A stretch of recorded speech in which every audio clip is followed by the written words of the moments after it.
जय हिंद साथियों। आज कल हम लोगों ने देखा था कि यूपीएससी का प्रोसेस क्या होता है। Today we are going to see the syllabus of UPSC prelims and mains. Prelims में जैसे कि मैंने बताया था कि दो पेपर होते हैं, paper one is GS and the second paper is CSAT. और तो पहले हम लोग मेंस पे आते हैं, क्योंकि मेंस और इंटरव्यू के ही नंबर कंसिडर किए जाते हैं। तो स्टार्ट करते हैं। पहला पेपर स्टार्टिंग में बताया था मैंने कि क्वालिफाइंग होते हैं। सेकंड पेपर जो आपका होता है वो ऐसे होता है, जिसमें कि 250 मार्क्स का होता है, 125 मार्क्स ईच। एंड द फिर उसके बाद आता है GS1 और GS2 के पेपर, जो कि एक ही दिन होता है। तो आज हम कवर करेंगे GS1 और 2 के सिलेबस को, और देखेंगे कि कहाँ से ज़्यादा क्वेश्चन आते हैं, कैसे क्वेश्चन आ रहे हैं। एंड फिर GS3 और GS4 मैं नेक्स्ट वीडियो में कवर कर दूँगा, ठीक है। तो एक थोड़ा सा मैं पर्सपेक्टिव बताता हूँ कि कहाँ से क्वेश्चन कैसे कैसे आ रहे हैं। जैसे कि पहले 3 सब्जेक्ट होते हैं स्टार्टिंग में GS1 में। सबसे पहला होता है आपका आर्ट एंड कल्चर, ठीक है। सेकंड आपका होता है हिस्ट्री। हिस्ट्री में ज़्यादातर मॉडर्न हिस्ट्री से भी क्वेश्चन आते हैं। पोस्ट हिस्ट्री के बहुत मतलब आता है, बहुत लिमिटेड क्वेश्चन आते हैं। कभी कभी एक आता है वर्ल्ड हिस्ट्री से लास्ट काफ़ी टाइम में एक दो क्वेश्चन आते हैं, अदरवाइज ज़्यादा नहीं आते हैं। और फिर आपका सोसाइटी पार्ट आता है। सोसाइटी के बाद आता है आपका ज्योग्राफी, ठीक है। ये मतलब एक सब्जेक्ट ये, दो सब्जेक्ट ये, तीसरा सब्जेक्ट ये, चौथा पाँचवा, मतलब 5 टोटल टॉपिक्स हैं, ठीक है। तो एक एक टॉपिक का एक एक दिया गया इसमें पूरा पॉइंट्स में। इसमें हर एक पॉइंट का एक अपना ब्रॉड मीनिंग है, ठीक है। मतलब जैसे कि इंडियन कल्चर, तो इंडियन कल्चर में बहुत कुछ आ गया। जैसे लैंग्वेज आ गया आपका, ठीक है। आपका लैंग्वेज हो गया, आपका रिलीजन हो गया, आपके कोई आर्ट्स हो गए, आर्किटेक्चर्स हो गए। मतलब देख लो कि आप बहुत ही डाइवर्स कल्चर है। तो Indian culture will include everything, what ever which is literature है, ठीक है, आर्किटेक्चर है, आर्ट फॉर्म्स है, ठीक। तो लिखा हुआ है Indian culture will cover the silent expect of the art forms, literature, architectures from the ancient to the modern time. मतलब आपको एंशिएंट से लेके मॉडर्न टाइम्स तक ही कवर करना है। आर्ट्स हैं, मॉन्यूमेंट्स हैं, लिटरेचर्स हैं, आर्किटेक्चर्स हैं, ठीक है, फिलॉसफी हैं। तो यहाँ सबसे क्वेश्चन आया हुआ है। डायनेस्टीज़ हैं, डायनेस्टीज़ में आपका जैसे क्वाइंस फेमस हो गया, ठीक है। सोर्सेस क्या क्या हैं, तो ये सब चीज़ें पे क्वेश्चन आए हुए हैं। जैसे एक एग्जांपल दें, IBC। तो IBC का यूज़ जो है वो इंडियन सोसाइटी में अभी कैसे रेलिवेंट है, ठीक है। आप देखते होगे आज भी कि जो रोड्स हैं वो राइट नॉर्थ टू साउथ हैं और ईस्ट टू वेस्ट है, मतलब राइट एंगल ट्रायंगल्स पे बनी हुई हैं, ठीक है। तो आज आज भी है। जैसे कि आपका चंडीगढ़ का है जो पैटर्न है वो पूरा IBC से ही इंस्पायर्ड है। तो इस टाइप से क्वेश्चन को रिलेट करना है हमें प्रेजेंट में, ठीक। तो ये Indian culture will cover the silent aspect the art forms, literature, architectures from the ancient to modern times. और अच्छा, यहाँ से देखा गया है कि एक से दो क्वेश्चन हैं यहाँ से मिल जाते हैं। जैसे कि पर 2013, 14, 15, 16, 17, 18, 19, 20, 21, 22 में देखा गया कि आपके एक से या दो क्वेश्चन मिल जाते हैं। कभी कभी दो क्वेश्चन नहीं तो एक क्वेश्चन बनता ही है, ठीक है। फिर आता है नेक्स्ट पॉइंट आता है जैसे modern Indian history from about the middle of the 18th century until the present, significant events, personalities, issues. आपके मॉडर्न हिस्ट्रीज़ में भी कि 18 से प्रेजेंट में कब तक क्या क्या इवेंट्स हुए, पर्सनैलिटीज़ है, इशूज़ है। यहाँ से भी आपके एक दो क्वेश्चन आ जाते हैं। अच्छा, कुछ क्वेश्चंस पे भी हम बात कर लेते हैं कि क्वेश्चंस किस टाइप के आ रहे हैं इनसे, है ना। तो देखा गया जैसे कि मॉडर्न हिस्ट्री में, जैसे कि आपका सबसे फेमस टॉपिक जो बता रहा हूँ मैं, extremist versus moderate versus extremist का हो गया। या फिर कोई ऐसी चीज़ की participation of women's in in the Indian struggles, ठीक है। तो ये भी है। नेवल म्यूटनी हो गई इन इंडिपेंडेंस जो नहीं, वॉर ऑफ 1857 में कैसा क्या कंट्रीब्यूशन रहा है, ठीक है। फिर कोई पर्सनालिटीज़ को लेके पूछ लिया कि उनका क्या कंट्रीब्यूशन है, जैसे सुभाष चंद्र बोस हो गया, महात्मा गांधी हो गया। ये सब जो मैं टॉपिक से बोल रहा हूँ वो सब PYQ में आ चुके हैं। 1857 का प्राइजिंग क्या है, ठीक। गांधीयन फेज में क्या नाम है, कैसे स्ट्रगल्स रहा है, अगर गांधी ना होते तो कैसा स्ट्रगल होता। तो ये सब PYQ में आपने देखा होगा आया हुआ है। ठीक, हम आगे आगे जैसे जैसे बढ़ेंगे वैसे वैसे डिस्कस करते रहेंगे। ठीक, नेक्स्ट जो है जैसे कि फ्रीडम स्ट्रगल है, it's very stages and important contribution. कई स्टेजेस हैं, जैसे इकोनॉमिक में देखा गया तो 3 स्टेजेस हैं, ठीक है। मेथड में देखा गया तो 3 मतलब फेज़ मिलते हैं, जैसे कि आपका 1905 से पहले का जो क्या मेथड यूज़ किए गए, फिर एक्सट्रीमिस्ट का आया, फिर गांधीयन फेज़ आया। तो समझ रहे हो कि इस टाइप में क्या कंट्रीब्यूशन, कैसा क्या किसका क्या कंट्रीब्यूशन है। तो ये जो है मॉडर्न हिस्ट्री का इस अभी तक पार्ट चल रहा है, ठीक है। तो ये क्वेश्चंस इसमें बनते हैं और यहाँ से 1-2 क्वेश्चंस, इन दोनों में से 1-2 क्वेश्चंस आपके मिलेंगे और एवरी ईयर मिल रहे हैं। मतलब 1-2 काफ़ी इंपॉर्टेंट टॉपिक रेलिवेंट है, मतलब इससे पता चल रहा है आपके 20 to 25 मार्क्स के 40 मार्क्स का बनता ही बनता है ना। नेक्स्ट आता है post independence consolidation reorganisation within the country. तो पोस्ट इंडिपेंडेंस में देखो, वैसे तो देखा गया है लास्ट 10 ईयर्स में अगर देखें तो 1-2 क्वेश्चन बनते हैं, अदरवाइज मतलब क्वेश्चन नहीं भी आए हैं। जैसे कि मैं देख पा रहा हूँ तो 2021 और 22 में एक क्वेश्चन बनाया गया है इसी पे, 2021 में और 2022 में एक क्वेश्चन इसमें से बने हुए हैं, ठीक है। मैं क्वेश्चन बताता हूँ, जस्ट अ मिनट, मैं देख लेता हूँ। जैसे कि इसमें एक क्वेश्चन पूछा गया 2021 में ही, assess the main administrative issue and the socio culture problem in the integration process of the Indian princely states, ठीक है। तो ये आपका क्वेश्चन वैसे देखा गया तो पॉलिटिक्स से भी इंटीग्रेट कर रहा है। ये जो 2021 का क्वेश्चन है कि प्रिंसली स्टेट में कैसे इंटीग्रेशन में हुआ था, जो सरदार वल्लभ भाई पटेल में 3 जो रियासतें थी तो उनको कैसे क्या हुआ था, तो उसमें आया गया, ठीक है। तो मतलब रिलेट करता ही है। और 2022 में भी अच्छा क्वेश्चन आया हुआ है, the political and administrative reorganisation the states and the territories have been a continuous ongoing process in the mid 19th century. बात वही है, क्वेश्चन सेम है, मतलब मिड आफ्टर द रीऑर्गेनाइजेशन कैसे हुआ था सारे इंडियन यूनिटी को मेंटेन करते हुए, ठीक है। तो देख रहे हो आपकी कैसे इस 2022 का क्वेश्चन जो है वो इससे रिलेट कर रहा है और इसको इंटीग्रेट कैसे किया गया पॉलिटी के पॉइंट से। जब हम लोग हिस्टोरिकल्स पढ़ते हैं ना, जैसे GS2 में आप देखोगे सबसे पहला ये हिस्टोरिकल अंडरपिनिंग जो है एवोल्यूशन, इसी का ही क्वेश्चन इससे रिलेट किया गया है। तो आप सिलेबस को जितना अच्छे से समझोगे, ठीक है, आप उतना ही अच्छे से रिलेट कर पाओगे और जब रिलेट कर पाओगे तो ये it will reflect into your answer writings, ठीक है, कि आपने कितना है एक दूसरे से लिंकअप बनाया है कि एक सिलेबस एक टॉपिक्स को कैसे हम लिंक कर सकते हैं GS2 में, GS3 में, GS4 में, है ना। इसी इसी को ही कंसिडर करते हुए इंसान ऑप्शनल्स लेते हैं, ठीक है। जैसे ज्योग्राफी का ऑप्शनल है मैं ले रहा हूँ, हिस्ट्री ले रहा हूँ, तो हिस्ट्री का कितना पार्ट इसमें कवर हो जाएगा, ज्योग्राफी का कितना पार्ट इसमें कवर हो जाता है, जस्ट बिकॉज ऑफ दिस ये है, मतलब रेलिवेंस होता है कि सिलेबस का टॉपर्स भी का ये रिकमेंड करते हैं कि आप सिलेबस पढ़ो। चलिए अच्छा नेक्स्ट चलते हैं, history of the world and will include the events from the 18th century से industrial revolution, world wars, it of the national boundaries, colonizations, decolonizations, political philosophies like communism, capitalism, socialism, etc. their forms and the effect of the society on the society। अच्छा, world history में भी देखा जा रहा है कि इस time काफ़ी कम क्वेश्चन पूछे जाते हैं वर्ल्ड हिस्ट्री से भी,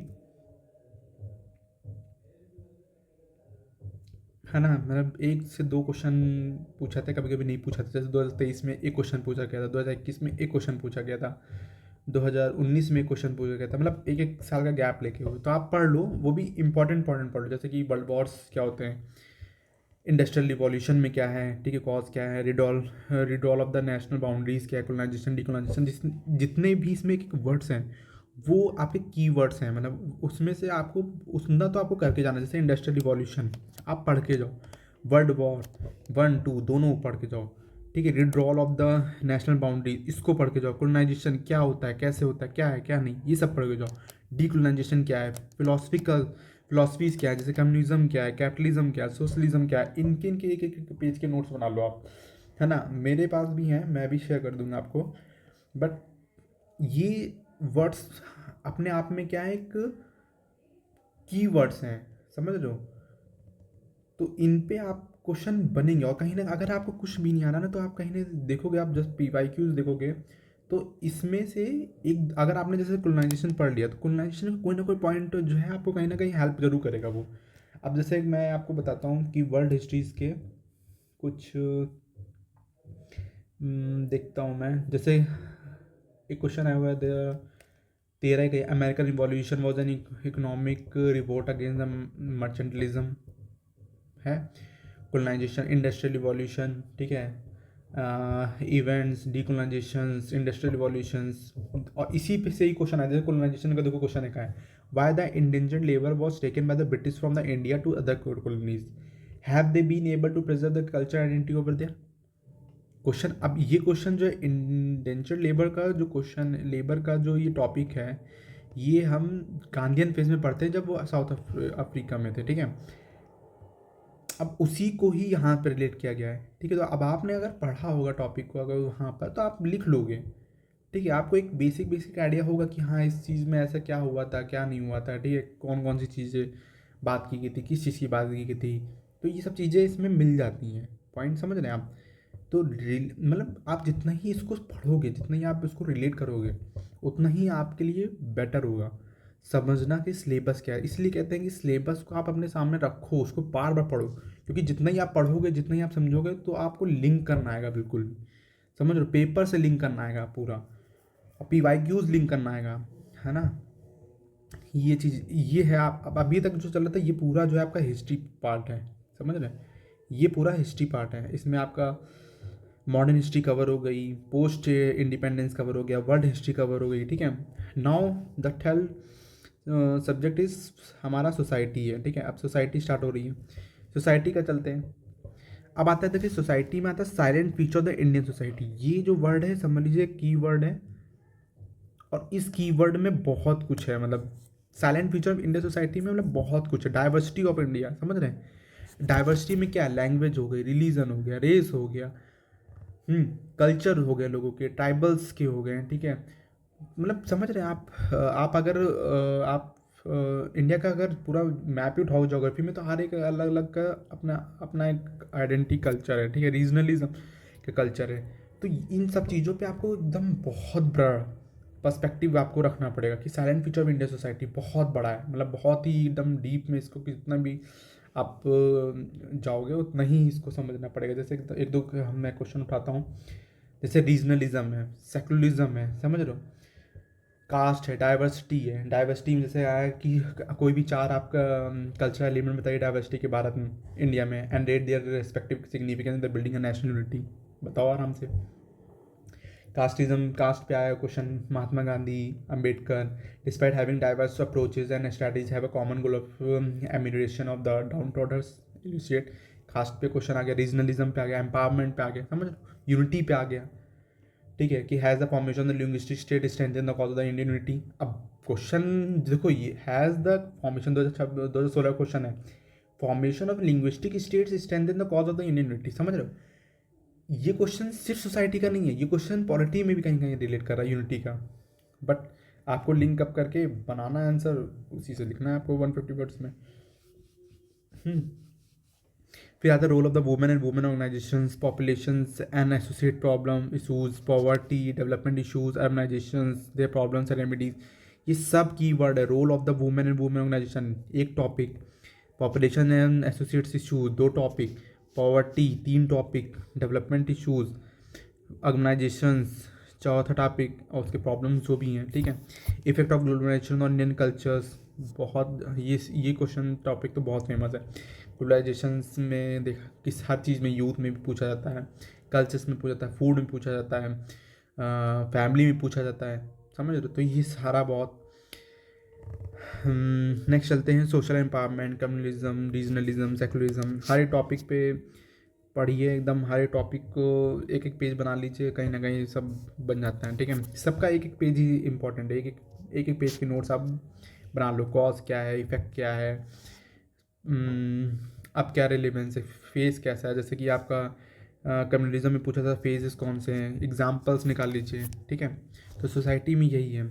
आते हैं फिर, अब आता है आपका ज्योग्राफी पोर्शन। ज्योग्राफी पोर्शन में था silent feature of the world physical geography, ठीक है। साइलेंट फीचर्स में सब कुछ इंक्लूड रहता है। वर्ल्ड जो फिजिकल ज्योग्राफी में लैंड फॉर्म्स, लैंडस्लाइड, और भी कई चीज़ें आती हैं जैसे कि earthquake, tsunami, volcanic activity, cyclones. ये तो इनके इफेक्ट्स हैं, बट इनका कॉज क्या है, ये कि कैसे ही फॉर्मेशंस होते हैं, तो ये आपका इसी में इंक्लूड होगा। साइक्लोन्स हैं, इसी में इंक्लूड होगा। Distribution of the key natural resources across the world including South Asia and the Indian subcontinent, factors responsible for the location of primary, secondary and tertiary sector industries in the various part of the world. ठीक, important geophysical phenomena such as earthquake, tsunami, volcanic activity, cyclones, geographical features and their locations, changes in the critical geographical features and in flora and fauna and the effect of the such changes. Geography का part है, और geography में अभी last 5 years में देखा गया कि काफ़ी पोर्शंस का बढ़ गया, काफ़ी क्वेश्चन आएंगे आपके, कम से कम 4-5 क्वेश्चन तो आते ही आते हैं पूरे जोग्राफी में। अगर हम देखें तो 5 से 6 क्वेश्चन आपको मिलेंगे, है ना, बिल्कुल मिलेंगे। हाँ,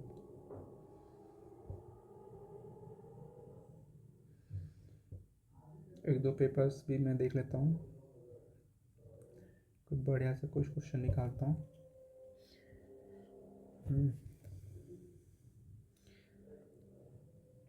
और रिलेट करते पढ़ना है, आप कुछ रिलेट करते पढ़ना। जैसे क्वेश्चन आया, देखो बताता हूँ 2021 का, ये बहुत बढ़िया क्वेश्चन है। कैसे रिलेट किया गया उन्होंने, despite India being one of the country of the Gondwana land, ठीक है, in mining industries contribute much less to its GDP in percentage discuss. अब जीडीपी का टॉपिक तो इकोनॉमिक्स का है, तो यहाँ क्या कर रहे हैं, तो देख रहे हो कि GS1 को GS12 से कैसे रिलेट किया उन्होंने, क्वेश्चंस में कैसे रिलेट हुआ है। तो आप बताइए कि माइनिंग इंडस्ट्री में जीडीपी में कैसे कम हो रहा है, तो अब वो क्वेश्चन है ना, इसी को तो बोलते हैं फेज ऑफ। ठीक है, नेक्स्ट पेपर स्टार्ट करते हैं GS2। अब GS2 में स्टार्ट करते हैं। जैसे इंडियन हिस्ट्री, इसमें भी 2-3 टॉपिक्स हैं, जैसे कि सब्जेक्ट्स हैं, जैसे आपका पॉलिटी है ना, सोशल जस्टिस पढ़ते हैं, IR आता है। तो क्या करते हैं, Indian constitution under historical underpinning, evolution, features, amendment, significant provision, the basic structures. तो हर एक टॉपिक पे बहुत इंपॉर्टेंट है कि आप इन सब चीज़ों को पढ़ें ज़रूर। हिस्टोरिकल अंडरपिनिंग्स, इसमें जितने भी आपके कॉन्स्टिट्यूशनल रिफॉर्म्स हुए हैं, जैसे कि रेगुलेटिंग एक्ट हो गया, पिट्स एक्ट हो गया, चार्टर टैक्स हो गया, ठीक है, जितने भी एक्ट्स हैं तो ये सब इसमें आएंगे ज़रूर। इवोल्यूशंस कैसे हुए इंडियन कॉन्स्टिट्यूशन का, ठीक है, फीचर्स क्या है, इंडियन कॉन्स्टिट्यूशन बोरोइंग, हमने हर कंट्री से बोरो किया, बहुत क्वेश्चन पूछा जाता है, फ्रांस से, US से, ब्रिटिश से हमने क्या बोरो किया है, कैसे कंपैरिजन करते हैं, क्या डिफरेंसेस हैं, ये सब क्वेश्चन बहुत आते हैं इसमें। अमेंडमेंट्स हैं, ठीक है, कौन कौन से इंपॉर्टेंट प्रोविज़न अमेंडमेंट हुए हैं, सिग्निफिकेंट प्रोविजंस क्या है, बेसिक स्ट्रक्चर है आपका, क्वेश्चन पूछा जाता है। तो ये इन चीज़ों पे तो आपको बहुत अच्छे से नोट्स बना के रखना है। Functions and responsibility of the union states, issues and challenges pertaining to the federal structures, devolution the power and finance up to the local level and the challenges therein, ठीक है। Central union में आपको देखा गया federalism कैसा क्या है, ठीक है, इश्यूज़ क्या हैं, चैलेंजेस क्या हैं। जैसे एक पार्लियामेंट को क्वेश्चन है अभी कि पार्लियामेंट में जो है आजकल के टाइम में कि पार्लियामेंट में डिस्कशंस कम हो रहे हैं, तो इसके पीछे का रीज़न क्या है। या क्वेश्चन पूछा जाता है कि 1 नेशन 1 इलेक्शंस का, है ना, तो इस पे क्वेश्चन आता है, फेडरलिज्म का है। आर्टिकल 21 का, आर्टिकल 21 पे 2-3 क्वेश्चन पूछेंगे PYQs में ही, घुमा घुमा के पूछेंगे, मतलब थीम रिपीट्स होती हैं, क्वेश्चन रिपीट ना हो बट थीम रिपीट होती हैं। तो आर्टिकल 21 में 3 क्वेश्चन है और रिलेट किया गया है एनवायरनमेंट से, है ना। Separation of power between the various organs, dispute redressal mechanism and institutes, ठीक है। सेपरेशन ऑफ पावर, 3 ऑर्गन है, उनके तीनों के क्या क्या चीज़ है, कैसे कहाँ कब ब्रीच होता है, जैसे कि जुडिशल ओवररीच, जुडिशल एक्टिविज्म, ये जो वर्ड्स में मेंशन करना, ये सब इसमें पूछा जाता है कि कैसे कि किस में किस जुडिशरी का जो लेजिस्लेटिव अपना पावर्स को मैनेज करती है, ठीक है। नेक्स्ट क्वेश्चन टॉपिक आता है comparison the Indian constitution schemes with that of the other countries, ये आ गया। अब यहाँ पर आप करो आराम से कि प्रेसिडेंस में पूछा था, प्रेसिडेंट में क्या पावर्स सेम है, अलग है, ठीक है, या फिर पार्लियामेंट में UK और इंडिया का पार्लियामेंट का कंपैरिजन, या फिर रिलीजन बेस्ड क्वेश्चन। देखो रिलीजन बेस्ड पे क्वेश्चन पूछा गया था कि फ्रांस का और इंडिया का कि कैसे एक दूसरे से अलग हैं, ठीक है। ये क्वेश्चन आया PYQs का है। तो हाँ, आपको पता होना चाहिए कि हमारे इंडिया का में रिलीजन जो है, स्टेट और रिलीजन का क्या रिलेशन है, ठीक है, उनके में क्या है। तो ये आपको क्या है, एक का थोड़ी ना, सिर्फ इसका ही थोड़ी ना, GS2 का ही थोड़ी ना है, ये कहीं ना कहीं GS1 का भी तो टॉपिक हो गया ना, कि आपको रिलीजन आपने पढ़ा हो वहाँ का, फिर आप इसमें से रिलेट कर रहे हो, समझ रहे हो। तो GS में कोई भी क्वेश्चन जो आ रहे हैं वो एक से लिंक नहीं होता, वो 2-3 से लिंक हो के तब क्वेश्चन बनता है, डायरेक्ट क्वेश्चन नहीं आएंगे आपके, ठीक है। नेक्स्ट आता parliament, state legislative structures, functions, conduct of business, power, privileges arising, issues arising out of this, ठीक है। Structures, organisation, functioning of the executive and the judiciary, ministries and departments of the government. Departments की बात करें तो जैसे कि एक सबसे फेमस डिपार्टमेंट एस्टिमेट कमेटी, इन सब में क्वेश्चन आता है। ये होता है डिपार्टमेंटल रिलेटेड कमेटी, समझ रहे हो। तो इन सब पे क्वेश्चन बहुत आते हैं, 2 क्वेश्चन तो बने इनका। अच्छा, आपको जैसा कि अब इसको देखो, मैं बताऊंगा कि नोट्स कैसे बनाने हैं, ठीक है। कि अब सिलेबस तो बहुत लेंदी है, ठीक है, हर एक के टॉपिक बनाने बैठ लेंगे तो बल्कि नोट्स होने लगेंगे। तो उसको स्मार्ट नोट्स कैसे बनाने हैं वो मैं बताऊंगा आपको, ठीक है। तो अभी नेक्स्ट टाइम जैसे जैसे धीरे धीरे हम बढ़ेंगे वैसे वैसे जैसे मैंने अब फॉलो किया है, ठीक है, मैं आपको वही बताऊंगा बिल्कुल भी, ठीक। तो नेक्स्ट आता है silent feature of the RPA, representative of people act, appointment to the various constitutional post, powers, function, responsibilities, finance commission, ECI, ठीक है, कैग। तो इन सब चीज़ों पे एक एक पेज के नोट्स बहुत हैं। Statutory and regulatory and various constitutional bodies, ठीक है, जितनी भी हैं, government policies interventions for the development in various sectors, issues arising of the design and implementation, development process and development industries, NGO का role क्या है, SSGs का role क्या है, various groups का क्या है, एसोसिएशन, डोनर्स, चैरिटीज, इंस्टीट्यूशन, ये सब इसी में आएंगे। वेलफेयर स्कीम्स क्या होती है, वेलफेयर की, ये आ गया, देखो आपका आ गया सोशल जस्टिस, ठीक है, ठीक है, सोशल जस्टिस का है। वेलफेयर स्कीम्स क्या है, वल्नरेबल सेक्शंस के पॉपुलेशन। अच्छा, सोशल जस्टिस में सोसाइटी से रिलेटेड जरूर करेगा, याद रखना, सोसाइटी से, सॉरी, सोसाइटी से ज़रूर रिलेट करेगा ये, ठीक है। तो आपने अगर सोसाइटी कंप्लीट किया ना तो आपको सोशल जस्टिस में थोड़ा सा इशू कम, मतलब नोट्स में आपको बहुत हेल्पफुल हो जाएगा। अब जैसे कि अब एक चीज़ बताते हो, चाहे यहाँ पर अब बने जो वेलफेयर स्कीम्स हैं, ठीक है,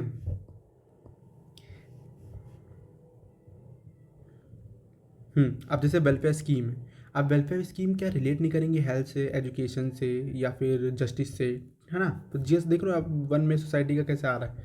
और भी जैसे issues related to the development and management of social sector, services, health, education, human resources, बिल्कुल रिलेट कर रहा है। पॉवर्टी अभी हम लोगों ने पढ़ा है, हंगर, ठीक है। इंपॉर्टेंट एक्सपर्ट दो, गवर्नेंस, ट्रांसपेरेंसी, अब ये गवर्नेंस आ गया, देखो, है ना, गवर्नेंस का पार्ट आ गया। इंपॉर्टेंस पे तो गवर्नेंस, ट्रांसपेरेंसी, अकाउंटेबिलिटी, E-गवर्नेंस, ठीक है, application scam, successful, limitation, potential, charter, citizen charters क्या होता है, ट्रांसपेरेंसी, अकाउंटेबिलिटी, इंस्टीट्यूशन, ये भी एक अपने में गवर्नेंस का पूरा रोल है, ठीक है। Role of the civil services in a democracy, बहुत इंपॉर्टेंट टॉपिक है। अब यहाँ से जो है आपका IR स्टार्ट होता है। इंडिया एंड इट्स नेबर जितने भी है, जैसे बांग्लादेश, नेपाल, म्यांमार, ठीक है, अफगानिस्तान, पाकिस्तान, चाइना, तो श्रीलंका। तो आप एक एक पेज के नोट्स तैयार कर लो। Bilateral, regional, global groupings, agreements involving India, ठीक है, एंड अफेक्टिंग इंडियाज इंटरेस्ट।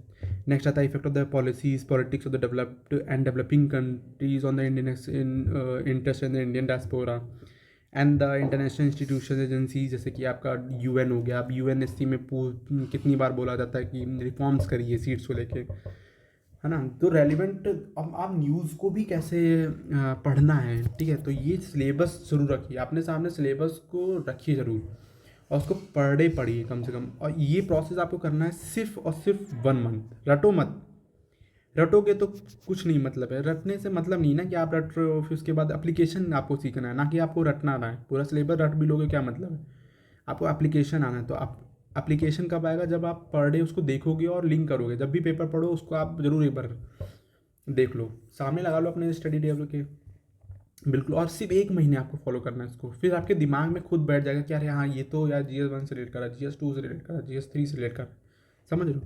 तो ये चीज़ आ जाएगा। और क्वेश्चंस जो हैं वो भी मैं बताऊंगा कि क्या है, कहाँ से क्वेश्चन कितने आ रहे हैं, किसका कितना रेलिवेंस है, पॉइंट है। तो ये चीज़ आप करते रहो। बाकी GS1 GS2 मैंने कवर कर दिया, GS3 GS4 मैं कल कर देता हूँ, ठीक है। ओके, थैंक यू, जय हिंद दोस्तों।